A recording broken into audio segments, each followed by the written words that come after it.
ఒక క్రిస్టియన్ అన్నమాట, తను ఇస్రాయల్కి వెళ్ళేసి అక్కడ ప్రచారం చేసినప్పుడు జనాలు ఎలా తన మాట వింటున్నారో తన్నారో క్రిస్టియన్స్ ని తరిమి కొట్టిన వీడియోలు, యూదులు తన్నిన వీడియోలు కూడా ఉన్నాయి, పెట్టమంటావా నన్ను? పెట్టండి సార్.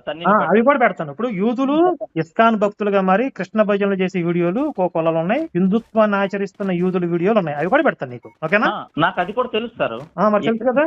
సరే, అక్కడ వస్తా. నాకు ప్రపంచంలో చాలా దేశాలు ఇప్పుడు కూడా నమ్ముతున్నారు హిందూ ధర్మానికి, భక్తి చేస్తున్నారు, భజన చేస్తున్నారు కదా. అలాగే యూదులు కూడా హిందుత్వాన్ని ఆచరించే వాళ్ళు ఉన్నారు. అలాగే క్రిస్టియానిటీలో కన్వర్ట్ అయిన వాళ్ళు ఉన్నారు. 1-2% యూదుల్లో 2% మాత్రమే ఇప్పటికి 2000 సంవత్సరాల నుంచి కింద మీద ప్రచారం చేస్తుంటే 2% మాత్రమే కన్వర్ట్ అయ్యారు. 98% యేసు దేవుడు అంటే ఇక వాళ్ళు ఎట్లా రియాక్ట్ అవుతారు అలా అవుతారు. ఇక వాళ్ళ ఇష్టం, వాళ్ళ మూడు బట్టి రియాక్ట్ అవుతారు. సరే, వదిలేదు. ఇప్పుడు నీ పాయింట్ అది, నువ్వు డైవర్ట్ చేసేయద్దు, నువ్వు జంప్ అవ్వద్దు.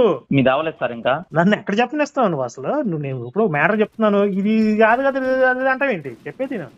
శివశక్తి వచ్చింది, ఫేస్బుక్, వాట్సాప్